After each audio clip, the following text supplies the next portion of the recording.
mamatay ka na sa ibang lugar. Yan ang nasalitang binitiwan ng sarili niyang anak, matapos siyang buhusan ng kumukulong tubig. Ang akala nila, isa lang siyang matandang walang silbi, isang pabigat na kailangan ng alisin. Pero may isang bagay silang kinalimutan. Ang titulong bahay na kanilang tinitirhan ay nakapangalan pa rin sa kanya. Sa kanya lamang. Gusto niyang mawala ang ina. Sa halip, ito pa ang kumuhangang bubong sa ibabaw ng kanyang ulo. Ito ay isang tunay na kwentong kataksilan, tahimik na katatagan, at ngang pinakamatamis na paghihiganti. Marco, mahinahon kong tanong, habang nakatayo sa tabing lababo. Nabayaran mo na ba ang kuryente ngayong buwan? Ang hangin sa kusina, na kanina pa'y makapal dahil sa singaw mula sa kumukulong sopas sa kalan, ay tila biglang nanigas. Lumingon ang anak ko, ang kanyang namatay nag-apoy na parabang sinampal ko siya. Anong pakialam mo kung sinong magbabayat niyan? Sigaw niya. Ang boses niya ay mabilis na tumaas. Hindi ka naman marunong magbayat ng kahit anong bill. Gusto mo turuan pa kita kung paano gumamit ng card ngayon? Diyos ko, inay, pabobo ka ng pabobo araw-araw. Palagi ka na lang nakikialam sa mga bagay na hindi mo naman dapat pinapakialaman. Isa kang matandang bungangra. Yun ka. Napakurap ako. Natigilan, ngunit hindi ako gumalaw. Hindi ako sumigaw. Hindi ako umiyak. Ang sandok sa kanyang kamay ay bumagsak sa sahig.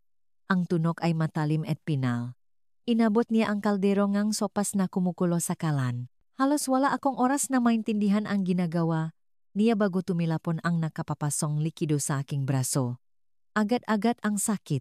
Nagyawan ang balat ko. Napasinghep ako at napatras. Ang sahig ay tila gumagalaw sa ilalim ngang aking ngapa. Napakapit ako sa countertop upang manatiling nakatayo. Diyos ko, Marco! Sigaw ng asawa niya. Ngunit hindi pag-alala ang nasa boses niya, kundi galit dahil sa abala, sa ingay, sa akin. Hindi ka na lang kasi nanahimik. Dura niya sa akin.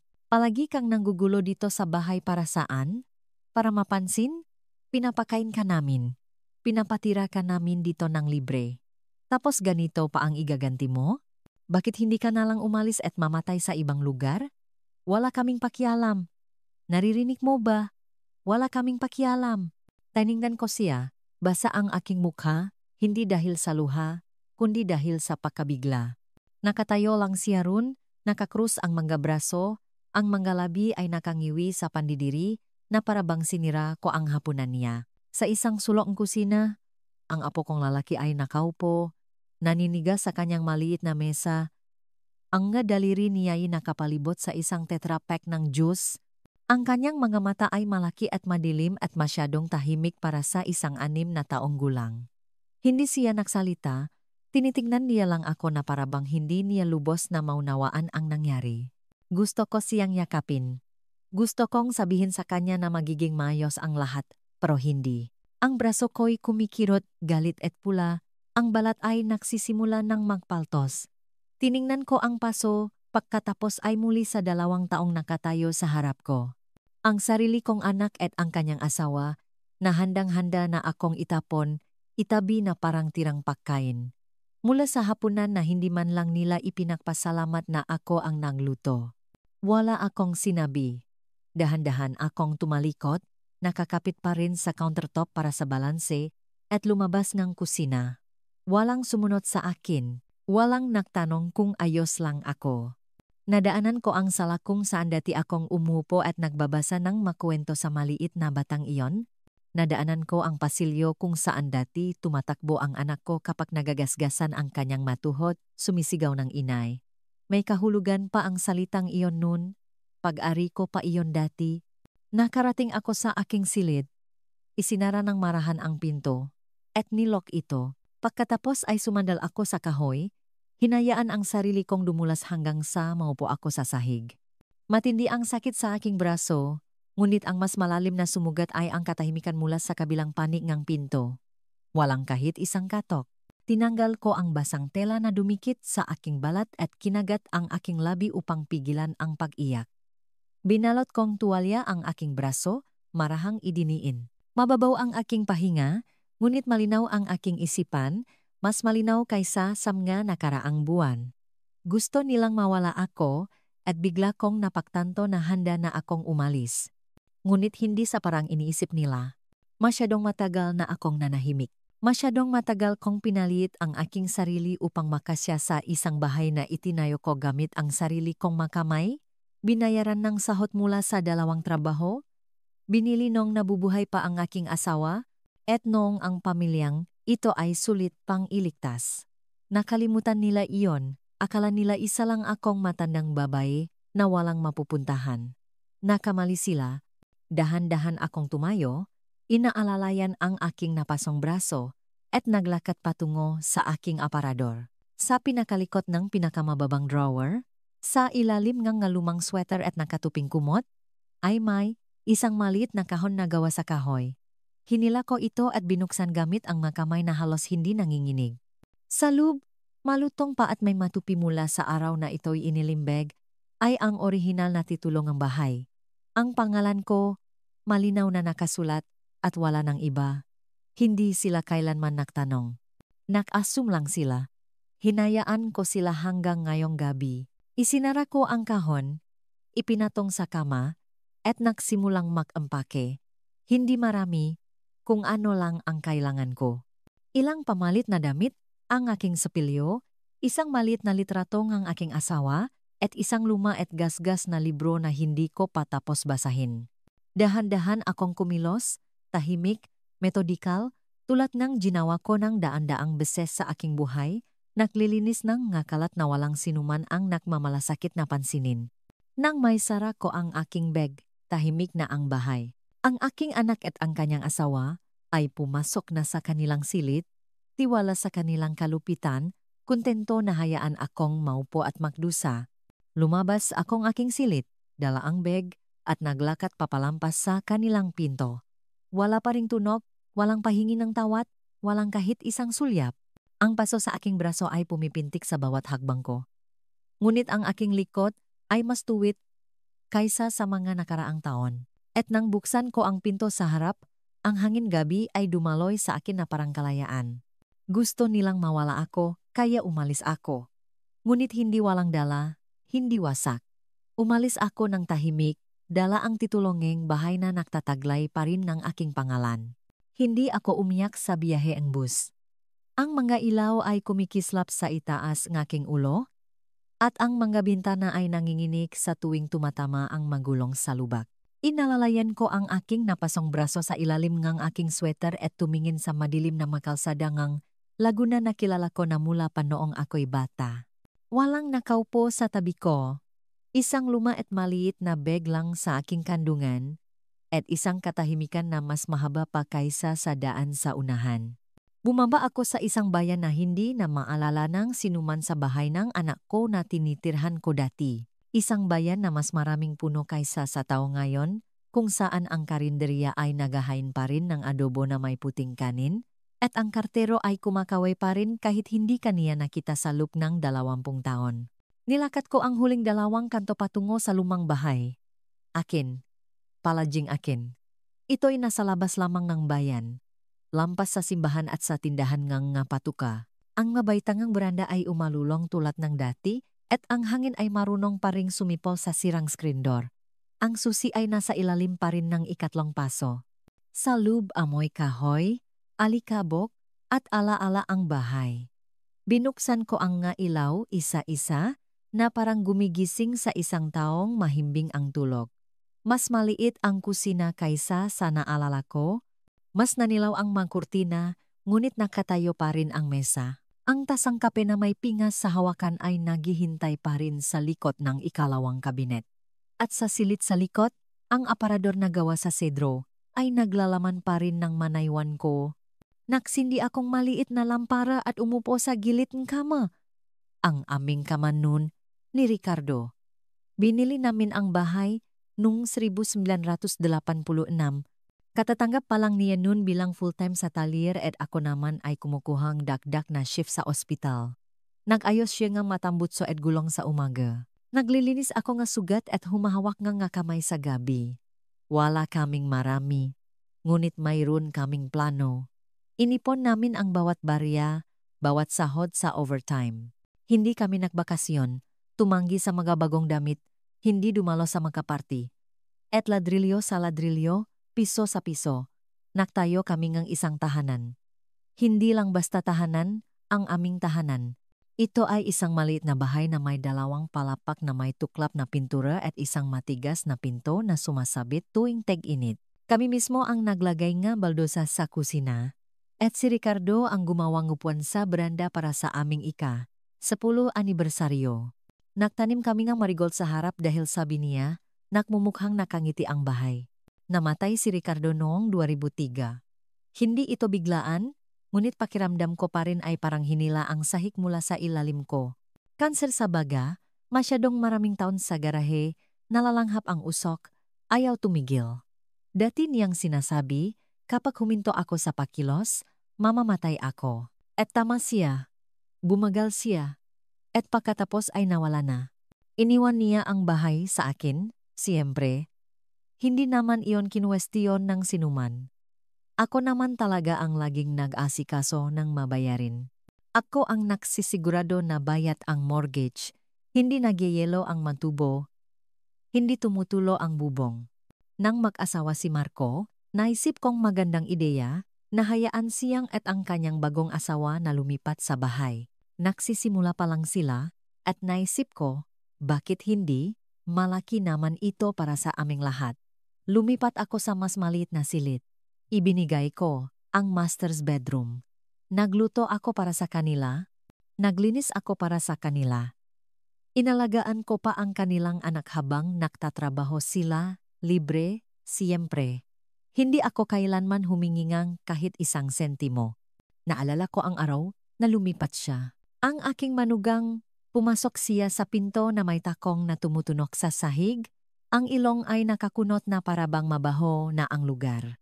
Pinadanan niya ang kanyang nga daliri sa pasimano, tiningnan ang wallpaper at nagtanong kung maari ba nilang i-renovate. Hindi man lang siya nagpasalamat. Hindi man lang siya nagtanong tungkol sa kasaysayan ng bahay o kung ano ang kahulugan nito sa akin. Hindi nagtagal. Tumigil na siya sa pagtawag sa akin ng nanay at nagsimulang sabihin na lang na siya sa tonong para akong isang bagay na kailangang tiisin. Lagi ba niyang inaayos ang mga plato ng ganyan? Bakit palagi niyang mali ang pagtuping na tuwalya? Sabihin mo sa kanya na huwag pumasok sa kwarto namin. Hindi siya kailanman sinawi ni Marco. Kahit isang beses. Ngunit sinabi ko sa aking sarili na hayaan na lang. Bahagi lang ito ngang peg-adjust. Bata pa sila. Matututo rin sila. Nakamali ako. Ang bahay na itinayo namin ni Ricardo, gamit ang aming makamay ay dahan-dahang naging isang lugar kung saan ako ay isang estranghero. Mula sa may-ari ng bahay, naging katulong ako. Mula sa ina, naging utusan. Nagsimula silang gumawa ng desisyon nang wala ako. Pag-ayos, muebles. Pinalitan pa nga ang makandado minsan bago ko nalaman. Ngunit hindi ko kailanman binago ang titulo. Ang maliit na sikretong iyon ang tanging natira sa akin. Binuksan ko ang aparador na sedro, inabot ang likot ng mapangginaw na Amerikana, at hinila ang isang kahoy na kahon na nakabalot sa lumang punda ng unan. Nanginginig ang aking makamay, hindi dahil sa katandaan, kundi dahil sa alaala. Sa loop ay ang titulo ng lupa. Ang opisyal na papel na may selyo ng munisipyo, notaryado at nakatala, petsang 1986 at ang aking pangalan, Teresitael Reyes. Malinis na nakatipe sa itim na tinta. Hindi ito kailanman inamyendahan, hindi inilipat, walang makarakdagan, walang joint ownership. Ako lang. Tinitigan ko ito ng matagal, hinaplos ang mga gilid. Medyo nanilaw na ang papel, ngunit malinaw pa rin ang tinta.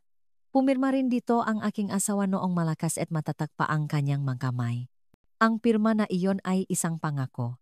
Isang panata na anuman ang mangyari, ang tahanang ito ay magiging akin.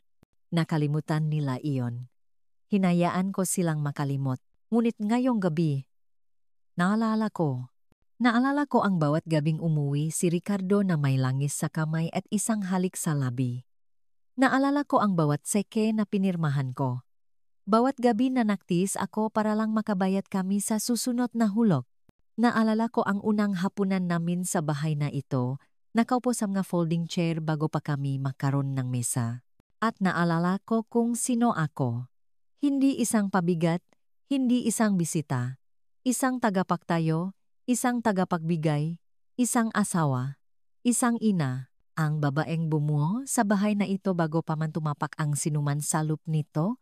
Maingat kong tiniklop ang titulo at ibinalik sa loop ng kahon. Pagkatapos ay nilok ko ito at isinilit sa ilalim ng kama. Hindi para itago, kundi para sa kaligtasan, hanggang sa dumating ang panahon. Dahil ang bahay ay akin pa rin. At malapit na rin nilang maalala iyon, walang tumawag. Hindi noong gabing iyon. Hindi kinaumagahan. Kahit na matapos magpaltos at magbalat ang paso sa aking braso, mag-isa akong nakaupo sa likurang upuan ng halos walang laman na bus. Ang aking bag ay nasa ilalim ng aking binti.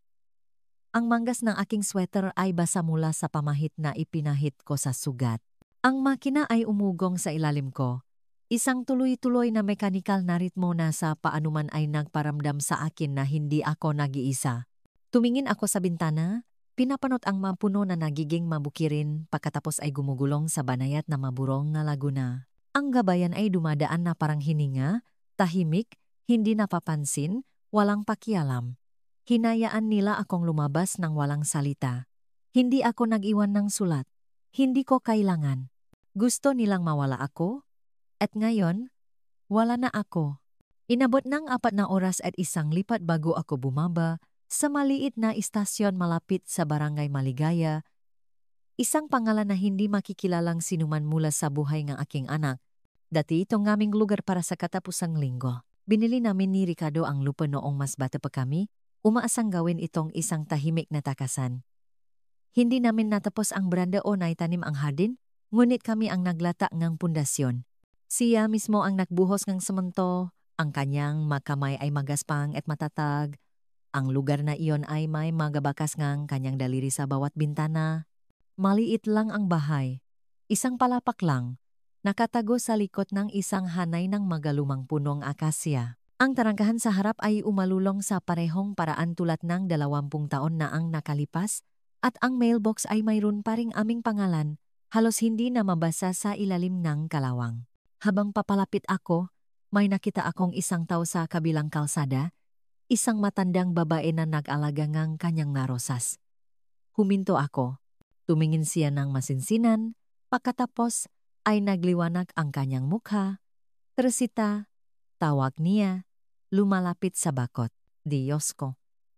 Ikaw na ba talaga yang? Hello, Aling Nena, mahina kong sabi. Medyo pumiyok ang boses ko. Ang tagal na, ngumiti siya. Punta ka mamaya para sa hapunan ha? Nagluluto pa rin akong leche flan na paborito mo. Tumango ako, isang init ang gumapang sa mga sulok ng aking puso. Iyon ay mas higit na kabaitan kaysa sa natanggap ko sa loop ng maraming taon. Sa loop, hindi gaanong nagbago ang bahay bakasyunan.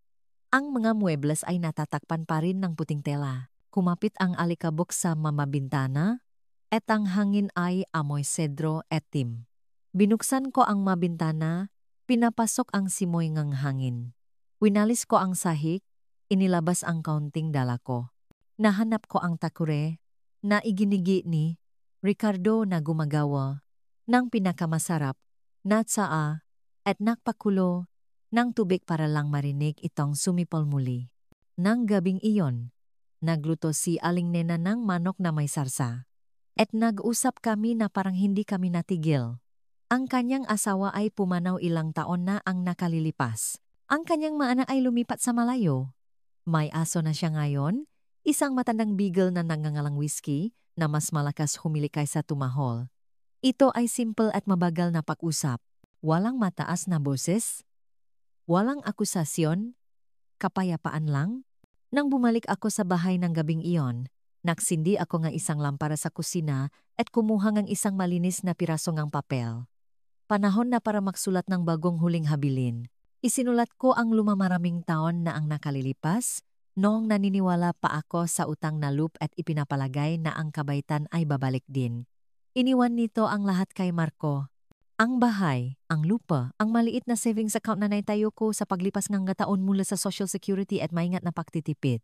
Ngunit ngayon, nakikita ko na ang mga bagay ng malinaw. Hindi masakit ang puso ko sa pagtataksil. Hindi ito nag-apoy sa paghihiganti. Naunawaan lang nito. Ang tao ay hindi palaging nagiging tulad ng pinalaki mo sa kanila. Minsan, sila ay nagiging kung ano ang masyado mong pinahintulutan. Umupo ako sa mesang halos 2 oras, inililista ang bawat bagay na may halaga. Ang bahay sa bayan, ang bahay bakasyonan dito, ang maliit na pondo na nakatabi ko pa. At nagsulat ako nga bagong pangalan sa tabi nga ito. Hindi si Marco, hindi ang kanyang asawa, tiyak na hindi sinumang nanood sa akin na masunog at tumalikot. Inilista ko ang simbahan ni Aling Nena, isang women's shelter sa Maynila, at isang pangalan na ikinagulat ko mismo ang aking apong babae, si Angela. 12 taong gulang pa lang siya, ngunit naalala ko kung paano siya minsan pumitas ngang galigaw na bulaklak at iniwan sa aking unan noong may trangkaso ako. Mayroon pa ring lambot sa kanya, hindi pa nahahawakan ng kalupitan kanyang ina. Pagsapit nga hating gabi. Tapos na ang huling habilin. Hindi galit ang nagtulak sa aking kamay, kundi kalinawan. Ang parehong uringang kalinawan na nararamdaman mo kapag sa wakas ay inamin mo na ang isang sugat ay hindi gagaling kung saan ito ginawa. Matagal kong tiningnan ang telepono. Ilang taon na ang nakalipas mula noong huli kong nakausap si Celia Vargas. Siya ang aking matalik na kaibigan sa nursing school. Ang aking kasama sa silid sa loop ng 2 taon ng mahahabang gabi at mas mahahabang shift. Nawalan kami ng ugnayan pagkamatay ni Ricardo. Lumipat siya sa Maynila, nagsimula ngang sariling practice. Nagpakasal sa isang parmasyutiko na laging nakasweater vest at may tawang parang bahing. Narinig ko na naging abogado siya pagkatapos ang kanyang pangalawang pagbabago ang karera. Espesyalista sa mga karapatan ng nga nakatatanda sa biminsan ng isang tao. Kinuha ko ang telepono at tinawagan ang kanyang numero. Naalala itong aking madaliri bago pang aking utak. 3 ring pagkatapos ay isang boses. Ati, Celia Vargas. Nagkaroon ng katahimikan nang sabihin ko ang aking pangalan. Teresita, bulong niya. Ang boses ay puno ng hindi paniniwala. Diyos ko, akala ko, ayos ka lang ba? Naging mas maayos na ako, sabi ko, sinusubukang panatilihing kalmado. Pero nakatayo pa rin ako, at kailangan kong tulong mo. Kasama mo ako, sabi niya bago pa ako makapagpaliwanag. Ano man iyan, kasama mo ako. At ganun lang, niyakap ako nga nakaraan. Sa pagkakataong ito, hindi para saktan ako, kundi para suportahan ako. Ibinalik ko ang telepono, lumabas, at tumayo sa beranda na hindi natapos ni Ricardo. Tumingin ako sa gabi. Walang takot, walang pagsisisi. Isang kalmadong katiyakan lang ang tumataas sa aking dibdib na parang hangin bago ang isang bagyo. Dahil sa wakas, alam ko na kung ano ang kailangang gawin. Dumating si Celia 3 araw pagkatapos. Lumabas sa kanyang sasakyan sa isang ulap ngang alikabok at mga dahon ng taglagas. Nakasuot siyang navy suede jacket sa ibabaw maong. Ang kanyang kulay abong buhok ay nakapusot sa parehong seryosong paraan na naalala ko mula sa aming mga araw sa nursing. Ngunit may ibang bigat na sa kanyang mahagbang ngayon, isang katatagan, isang uri ng tahimik na paninindigan na dumarating lamang sa sapat na pamumuhay upang huminto sa pahingin ng pahintulot. Niyakap niya ako ng mahigpit. Wala kaming masyadong sinabi. Hindi namin kailangan. Salop sa mesang kusina. Inilatak ko ang bawat dokumento na naitago ko, nga birth certificate, nga bill ng kuryente sa pangalan ko, nga tax filing na umabot sa mga nakaraang taon. Ngunit ang pinakamahalaga, muli kong iniladlat ang titulong lupa at inilatak ito sa harap niya na parang isang kumpisal. Sinuri niya ito ng mabuti, sinusundan ang ngasulok gamit ang kanyang daliri. Ito ay ginto, sabi niya, hindi mapag-alinlanganan. Walang co-signer. Nasa pangalan mo pa rin at hindi kailanman inilipat. Hindi nila ako kailanman hinilingan, sabi ko. Nag-asum lang sila, kinuha, at hinayaan ko sila. Tumingin ang kanyang mata. Ngayon na matatapos yan. Ginugol namin ang susunod na 2 oras sa pagrerepasong lahat. Ang legal pad ni Celia ay napuno nga tala. Petsa, pangalan, puna bawat insulto, bawat pasa, bawat pagkakataon na tinawag akong pabigat, multo, tira-tira. Naalala mo ang eksaktong mga petsa? Tanong niya, habang isinasalaysay ko ang mga panlalait. Oh, sabi ko. Dahil hindi mo makakalimutan ang araw na sinabi sa iyo ng iyong anak na maglaho ka na. Tumango siya, ang kanyang panulat ay gumagalaw. Mabuti. Ituloy mo. Kaya sinabi ko sa kanya, ang tungkol sa araw na itinago ng asawa ni Marco ang aking gamot dahil akala niya ay nakukunwari lang ako sa sakit ng likod ko. Tungkol sa panahong iniwan nila akong mag-isa sa bahay habang may bagyo na walang kuryente habang sila ay nagpunta sa Tagaytay.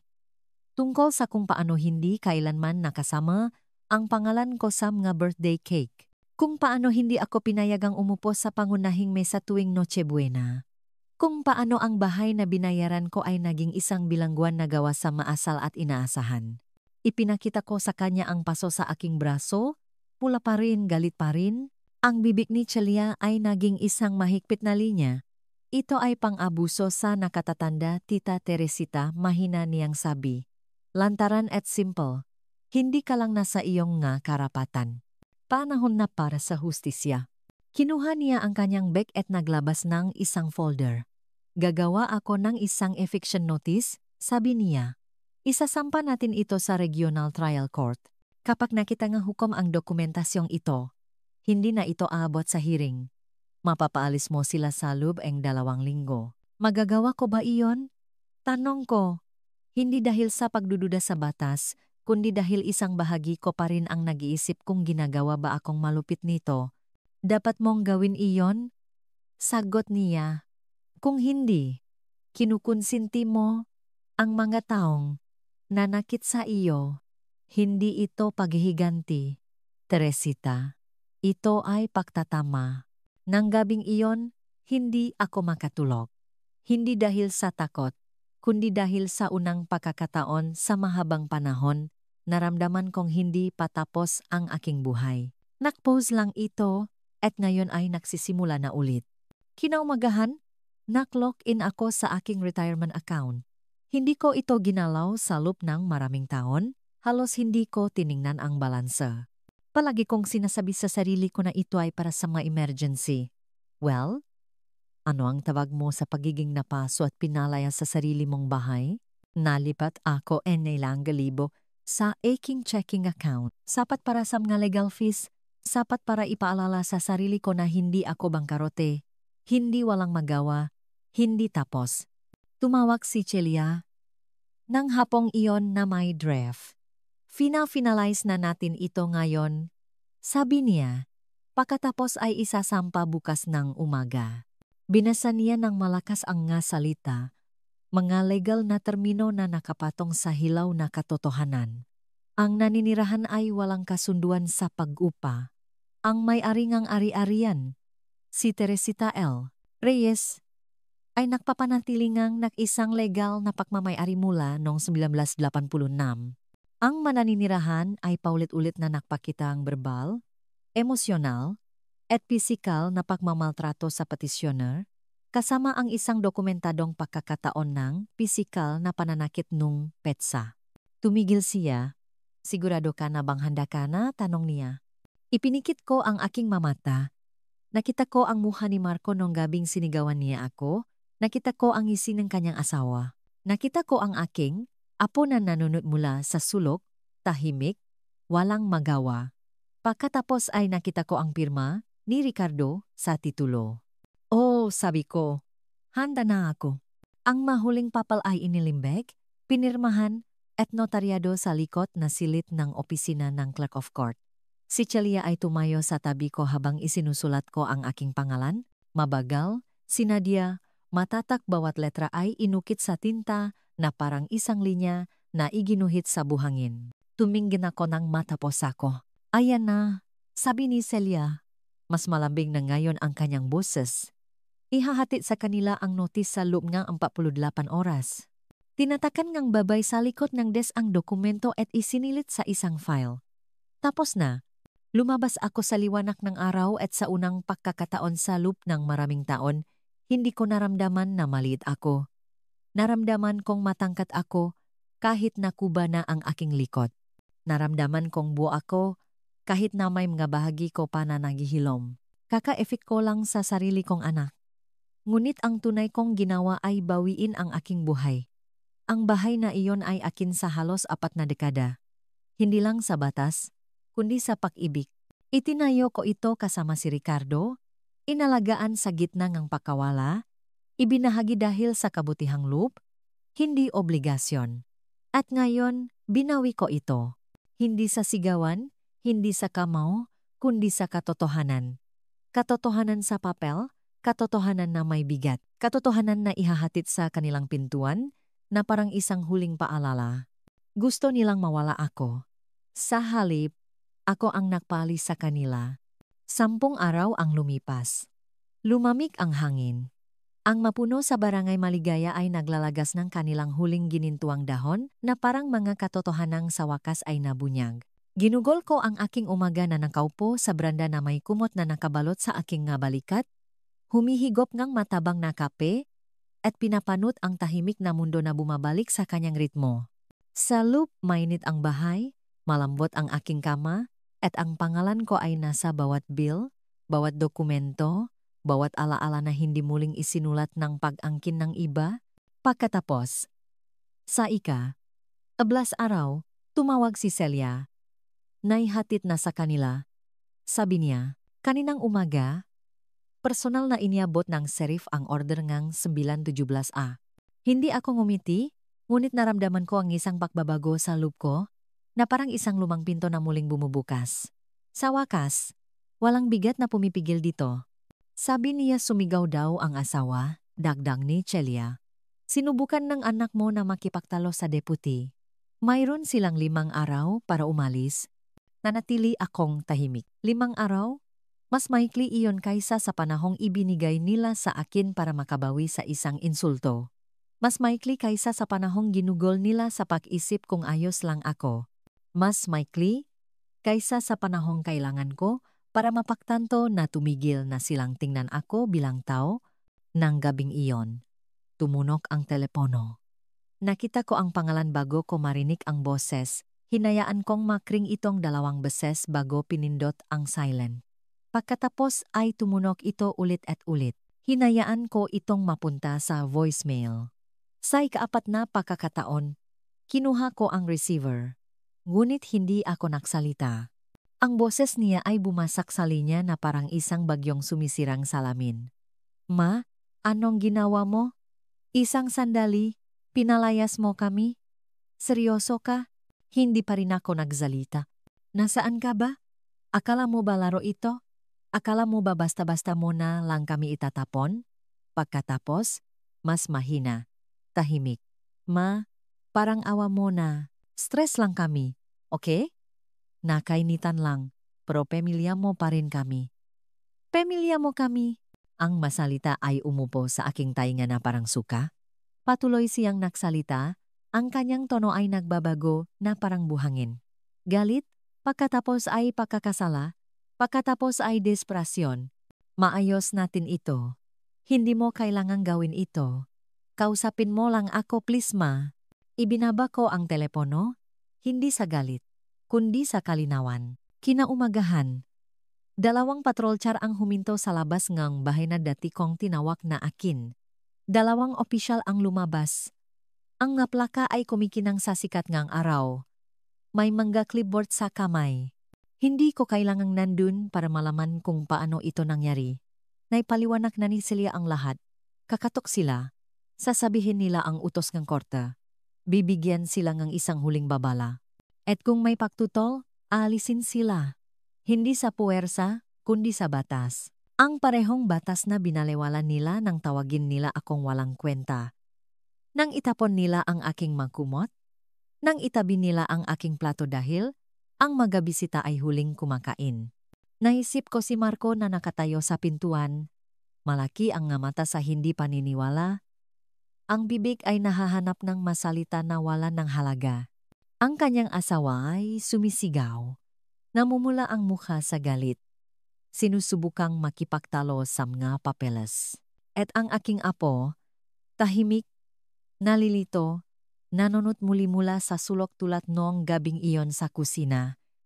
Ipinakdasal ko na may umaliw sa kanya. Dahil hindi sila pinalalayas ang isang estranghero. Pinalalayas sila ngang babaeng dati nilang tinawag na pabigat, ang babaeng sinunok nila at iniwan. At ngayon, sinabi ngang batas ang hindi ko na kailangang isigaw. Hindi na ito ang inyong tahanan.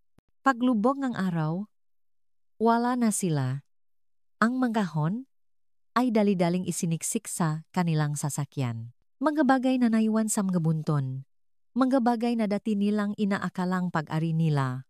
Ngunit wala sa bahay na iyon ang naging kanila. Hindi ang mapader, hindi ang bubong, at tiyak na hindi ang babaeng naktayo nito. Hindi ako nanut, hindi ko kailangan. Nakaupo ako sa aking maliit na bahay, isang tahimik na pakain sa harap ko.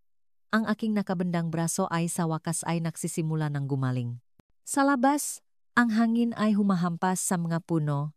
Hindi ako galit, hindi ako mapagiganti, ngunit hindi na ako tahimik.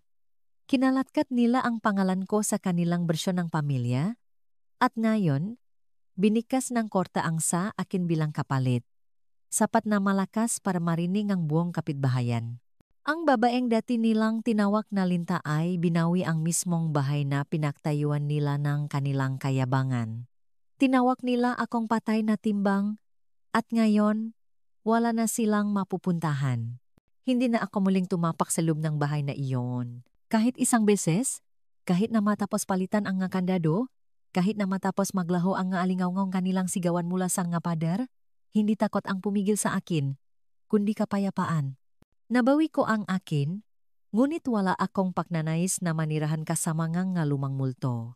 Sa halip, ipinarenta ko ang bahay. Hindi sa isang malaking ahensya, hindi sa mga magagarang anunsyo. Isang simpleng abiso lang sa isang lokal na pahayagan at sa buletin ng simbahan. Hindi ako naghahanap ng kita. Naghahanap ako ng isang taong nangangailangan nito tulad ng dati kong pangangailangan. Isang linggo lang bago ko natanggap ang unang tawag. Ang pangalan niya ay Mabel, 70 taong gulang. Mahina ang boses, nanginginig ang nga kamay. Natutulog siya sa kanyang sasakyan. Sa likod ng isang laundromat mula nang sabihin sa kanya ng kanyang anak na, hindi na ito ang iyong tahanan. Hindi ako nagtanong ng detalye. Hindi ko kailangan. Ang sakit ay nakikilala ang sakit. Lumipat siya 3 araw pagkatapos. Tinulungan ko siyang dalhin ang kanyang maleta at isang kumot na may mga daisy. Tumayo siya sa kusina ang aking kusina at tumingin sa paligid na may tahimik na pagkamangha na parabang hindi siya makapaniwala na ito ay totoo. Napuno ng luha ang kanyang nga mata nang makita niyang puno na ang pantry. May init dito? Bulong niya. Totoong init? Oh, sabi ko, at malinis na mga tuwalya at walang sumisiga. Tiningnan niya ako na parabang biniyan ko siya ng isang himala. Ngunit alam kong ibinigay ko lang sa kanya ang nararapat sa ating lahat, kaligtasan. Nakipagpartner ako sa isang non-profit isang linggo matapos lumipat si Mabel, isang organisasyon na nagtatrabaho sa mga displaced na senior, lalo na ang nga kababayhan yung nga itinapon ng sarili nilang pamilya, inabandona matapos ang isang buhay na pagbibigay. Sinabi ko sa kanila na mayroon akong bahay, at kalahati ngang anumang kikitain ko mula rito ay direktang mapupunta sa kanila. Ang kalahati ay itinabi ko para sa pagpapanatili, pag-ayos, at paminsan-minsang kalderong ngang nilaga na inihatid ko kapag lumalamig ang panahon. Hindi na ito isang bahay para sa pang-angkin. Ito ay isang bahay para sa kanlungan. Isang umaga, tumayo ako sa damuhan sa harap at tiningnan ang lugar, hindi bilang isang sugat, kundi bilang isang bagay na nagilom na may layunin. Medyo natutuklap pa rin ang pintura malapit sa beranda. Tuyo ang hardin, ngunit sa loob, may init. Sa loob, walang takot na magtanong tungkol sa bil ng kuryente. Kinuha ko ang isang maliit na kahoy na karatula na ako mismo ang umukit sa mga gabi. Matatak ang aking magkamay sa determinasyon. Isinabit ko ito sa itaas mismo ng mailbox kung saan makikita ng sinumang dadaan. Nakasulat dito, isang ligtas na tahanan. Itinayong ang isang ina na minsang pinalayas sa bahay na kanyang binuo. Hindi ko kailangan ng palakpakan. Hindi ko gusto ngang paghihiganti. Ngunit gusto ko ito. Gusto ko na bawat babaeng dadaan, na makakarinig ng aking kwento, na nakaupo na may mga pasang nakatago, sa ilalim ng mahahabang manggas, ay malaman na hindi sila nakalimutan, na mayroon pa ring lugar sa mundo para sa kanila. May mga bubong pa, may mga susi pa, may mga pangalan pa sa mga titulo. At kung minsan, may hustisya pa, tahimik, matatag, hindi natitinag. Dumating ang sulat noong Martes. Walang written address. Pangalan ko lang ang nakasulat sa pamilyar at alanganing sulat kamay sa harap ng isang simpleng puting sobre. Alam kong galing ito sa kanya sa sandaling makita ko ito. Nahintay ako hanggang matapos ang hapunan, hanggang sa mahugasan ang mga plato at mapakain ang aso, bago ako umupo sa mesa ang kusina at binuksan ito. Nanginginig ang mga unang salita, na parabang isinulat niya ito ng paulit-ulit. Ma, hindi ko alam kung paano sisimulan ito. Siguro hindi ko natutunang humingi ng tawad sa tamang paraan. Nagsalita siya tungkol sa eviction, kung paano ito nagpahiya sa kanila. Sinabi niyang nabigla sila, na parabang hindi siya ang unang nagbato. Sinabi niyang iniwan siyang kanyang asawa, kinuha ang kanilang anak, at bumalik sa kanyang nga magulang. Sinabi niyang natutulog siya sa sofang isang kaibigan. Sinabi niyang namimiss niya ako. Hindi kita sinisisi. Talagang hindi. Sana lang mapatawad mo ako. Sana maibalik ko ang dati. Galit ako. Tanga ako. Akala ko palagi kang nandiyan anuman ang mangyari. At siguro nakalimutan ko kung ano ang ibig sabihin na nasa iyo, ang pangalan ng bahay. Ikaw ang nagtayo nito. Ginawa mo ang lahat para sa amin. At dinuraan ko iyon. Patawad? Diyos ko. Ma, patawad. Sana tumawag ka. Nagtapos ang sulat sa 7 salita. Please ma, sabihin mong hindi pa huli ang lahat. Binasa ko ito ng isang beses, pagkatapos ay muli, pagkatapos ay isang pangatlong beses, mas mabagal. At naramdaman ko, hindi kapaitan, hindi kasiyahan, kundi katahimikan. Wala ng apoy sa aking dibdib, walang matalim na gilid sa aking tiyan, walang init sa likod ng aking nga mata. Isang tahimik na kirot na lang. Ang uri na dumarating matapos magilom ang isang sugat. Maingat kong tiniklop ang sulat, naglakad papunta sa likod na branda, at nagsinding ang posporo. Hinawakan ko ang sobre sa ibabaw ng apoy hanggang sa ito'y mag-apoy, pagkatapos ay ibinagsak sa lata na ginagamit ko para sa mga panggatong. Ang papel ay kumulot, naging itim, at naglaho. Ang usok ay lumutang sa kalangitan ngang gabi na parang isang bulong, huli na para baguhin ang anuman. Hindi ko kailangan ang kanyang pahingi ng tawad, at hindi ko kailangang sagutin ito. Ngunit alam kong may ibang tao na gagawa nito balang araw. Kaya ng gabing iyon, kinuha ko ang lumang tape recorder na itinago ko sa drawer sa pasilyo. Umupo ako sa tabi ng bintana na may kumot sa aking kandungan, tumingin sa mga bituin, at pinindot ang record. Nagsalita ako ng dahan-dahan, malinaw, tulad nung nagbabasa ako ng kwento sa aking apo bago matulog. Sa pagkakataong, ito lang, totoo ang kwento. Sinabi ko ang katotohanan, hindi ang magandang bersyon, hindi ang uri na binalot sa pagpapatawad para lang, mapanatili ang kapayapaan. Nagsalita ako tungkol sa araw na sinunok ako ng aking anak, tungkol sa katahimikang sumunod, tungkol sa eviction notice na pinirmahan sa sarili kong pangalan. Nagsalita ako tungkol sa mga gabing tahimik akong umiyak para hindi marining batas sa kabilang silid. Tungkol sa mga hapunan na niluto ko ng hindi pinasalamatan. Tungkol sa mga titulong kinuha nila ng hindi pinahirapan. Nagsalita ako tungkol sa bahay bakasyunan, sa kapayapaan, sa karatula na isinabit ko sa itaas ng mailbox. At nagsalita ako tungkol kay Angela, ang aking apo, at kung paano ko inaasahan na lalaki siya at mahanap ang tap na iyon balang araw. Nagtapos ako sa mga salitang ito. Kung naririnig mo ito, ibig sabihin wala na ako. At kung walang nagsabi sa iyo kung bakit, ngayon alam mo na. Hindi ako umalis dahil mahina ako. Umalis ako dahil katahimikan lang ang ibinigay nila sa akin. At pinili kong gawin itong lakas. Tandaan mo iyan, mahal. Magsalita ka, tumayo ka ng tuwid. At huwag mong hayaan ang sinuman na kumbinsihin ka na ang pag-ibig ay nangangahulugang manatili kung saan hindi ka ligtas. Nilagyan kong label ang tape gamit ang pulang tinta. Para kay Angela, kapag sapat na ang iyong gulang para magtanong. Pagkatapos ay inilagay ko ito sa isang maliit na kahon na gawa sa kahoy, isinara ito at isiniksik sa likod ng aparador. Maghihintay ito doon, tahimik at hindi gumagalaw, tulad ng ginawa ko sa loob ng maraming taon. Ngunit isang araw, magsasalita ito. At sa wakas ay may intindihan ng isang tao kung bakit hindi na bumalik si Lola. Nakaupo ako sa beranda halos tuwing umaga ngayon. Ang kahoy sa ilalim ng aking upuan ay mainit na dahil sa katandaan, umugong sa lahat ng tamang lugar. Mas matagal manatiling mainit ang aking kape sa tahimik na bayang ito, siguro dahil walang pagmamadali. Sariwa ang hangin.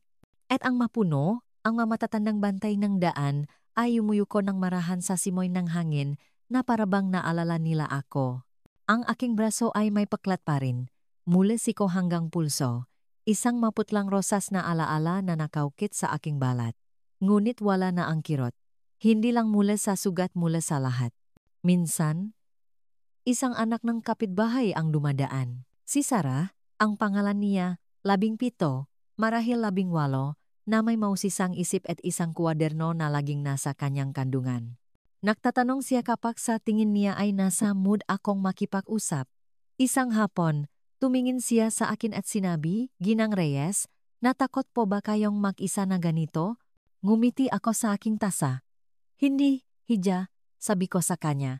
Dahil ang pag-isa ay hindi katulad ng pagiging kinalimutan. At ang takot ay nahihirapang mag-ugat sa isang pusong dumaan na sa apoy.